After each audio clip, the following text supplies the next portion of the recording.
drawing is a great journey, let me share the things I wish I'd known at the start. These are the things that along the way I've learned, and I've also come to appreciate the importance of them in my own drawing development.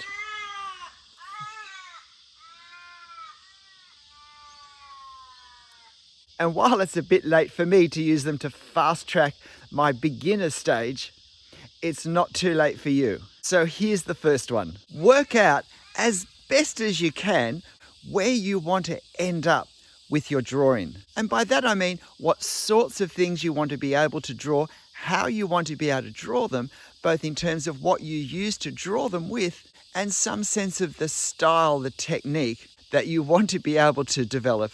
We can't learn everything at once. So it's helpful to narrow down what we're trying to learn, and particularly not to get distracted from what our end goal is. Although, of course, we can change our goals along the way as we learn about options that we weren't aware of at the start.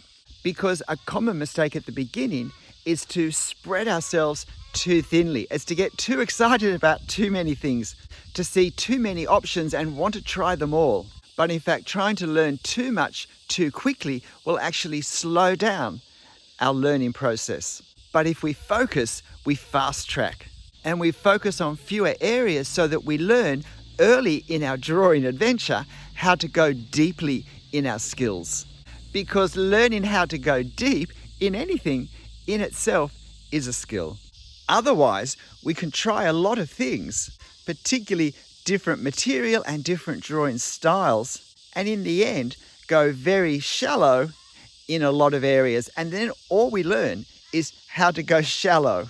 But if we learn how to go deep in certain areas and learn the skills of going deep, we can then apply those skills into other areas that we go into, that we try, that we experiment with at a later stage, and get far further, far more quickly in those new areas than we otherwise would have. My next point is that when I'm learning to draw, I have to appreciate that learning anything at all is itself a skill that I need to learn how to do, and that drawing becomes the context in which I'm learning to learn. And I think it's helpful to think of how we learn of other things, particularly musical instruments. When we learn the piano or any instrument, we're very aware right from the start that we're not at the end, that we're not putting on performances, that we're not doing complex pieces, that we're learning certain skills that we combine with other skills as we develop them to learn more complex pieces to a higher level. And particularly at the start, there's lots of really quite repetitive skill practicing, such as scales or chords. It's very helpful as a beginner to appreciate the fact that I'm not producing artworks, I'm learning to draw. Artworks will come, but if I focus on those, if I expect those at the start, it's going to put a lot of pressure on me that will actually hold back my development, because it will make me afraid of experimenting, afraid of taking risks, all of which are very important in the learning process, because I'll be afraid of ruining my artwork. And so this next point is to experiment, to take risks, to try different things. And I mean within whatever niche, whatever area, whatever materials we've already decided to focus on in order to consolidate our skills as quickly as possible. But within that, to take risks, to try things differently, not to fall into a pattern, into a way, into a style, into a technique too quickly. Particularly at the start, what we do is often linked to thoughts, memories, inspiration of what other artists are doing. And they can all be helpful points for us to play around with. But in the end, we need to develop the natural rhythm of our own creativity in our drawing. And the more we experiment, the more chance we have of finding all the parts that will make our artworks uniquely ours. And this possibly is one of the hardest points to understand, simply because it's hard to appreciate how much we need to understand this point, how important it is. And that is that observation comes before any ink hits the paper. And that observation is a skill.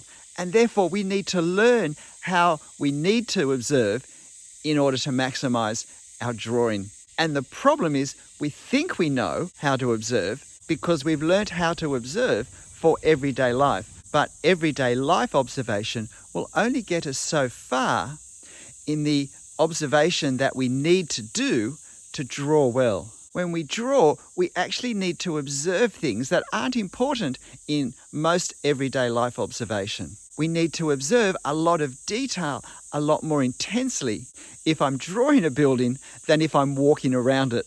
And I need to know what I need to know from my observation before the ink or the pencil hits the paper. We mustn't rush to put marks on the paper before we've really seen all the things we need to see to be able to do that. When most of us think we have inadequate drawing skills, inadequate technical skills, the real problem is we have inadequate observation skills and we've never seen what we needed to see to have a good chance of drawing what we wanted to draw the way we wanted to draw it. This next point is similar in that it's before we put the pen on the paper. And that's that I need to appreciate that I'm not drawing a thing, an object, a subject. I couldn't possibly do that. I can't do that. I can't replicate with a pen a photograph or something in front of me, or even what's in my imagination. What I'm doing is I'm capturing a visual effect, the visual effect that I get, that I see when I observe my subject, my reference. And the question is, what marks on the paper will capture the visual effect that I'm seeing so that those same visual effects are captured in my drawing? There's a process that comes after observation where we think about what sort of marks being put on my paper in what sort of way will create the effect that will cause what I'm seeing in my reference to appear, to come alive on my page. We're not outlining shapes, we're creating the effect of three-dimensional forms. We're not drawing lines around objects to imitate their shape. We're observing three-dimensional forms and then putting marks on our paper that will create that three-dimensional effect. And there's a lot of thinking, particularly at the start, before we can put the pen on the paper. So after we've observed, or we need to have observed to be able to draw what we see, now we have to work out how will I translate that observation into marks on my paper to create the effect I want. And this translation, this working out, what marks do I put on the paper, I believe is the heartbeat of the creative process that drawing involves. This is the challenging part. This is the tough bit.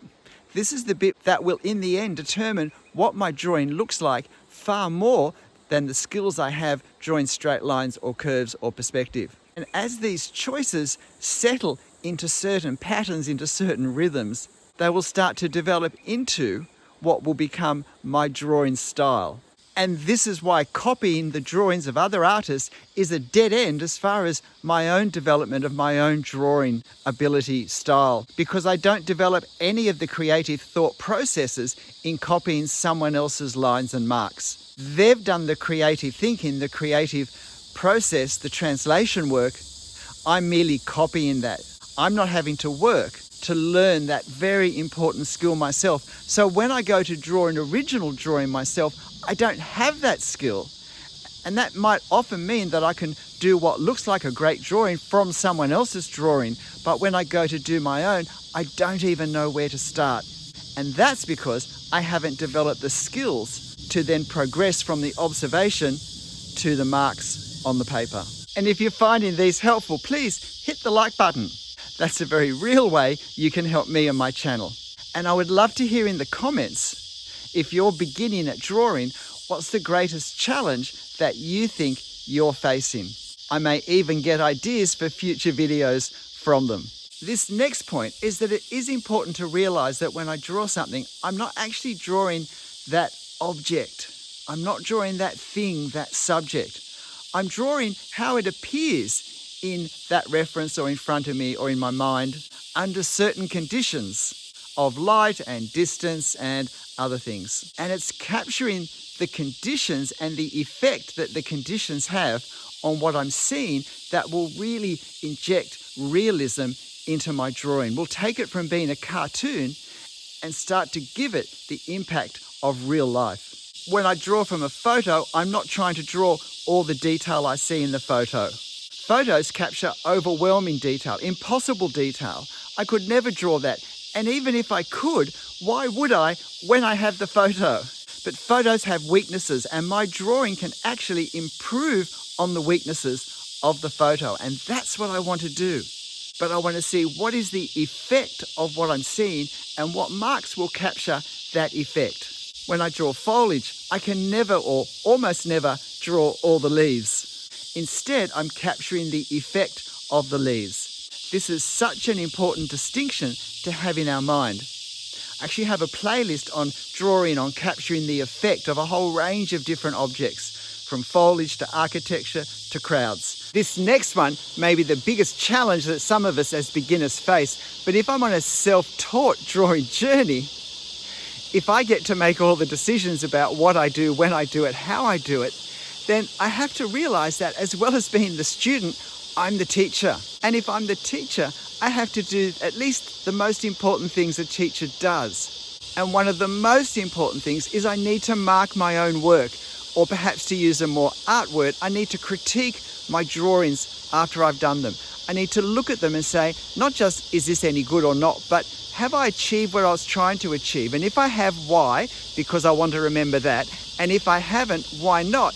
Because I want to work around that, through that. I want to improve on that. Focus is always important. And when we critique our work, it's not to criticize ourselves or put ourselves down. It's to give ourselves a focus of how we can do better in the next drawing by consolidating the gains and eliminating the losses. When I'm just starting to learn to draw, it's sometimes easy to have the wrong idea about the drawing process. There's some mystical quality about it that we need to wait till we feel inspired, till the creativity starts to well up inside of us and we feel like we're ready for a masterpiece. Drawing is learning. It's a lot like getting fit. If we do it every day, we'll get fitter faster. I need to get out of the thinking, do I feel like I'm ready to draw? Do I feel like I want to do it? And just do it. If I wait till I feel ready to do it, I'm going to do a whole lot less drawing than I need to do. Now I just have a number of really quick points that can be helpful when we start to draw.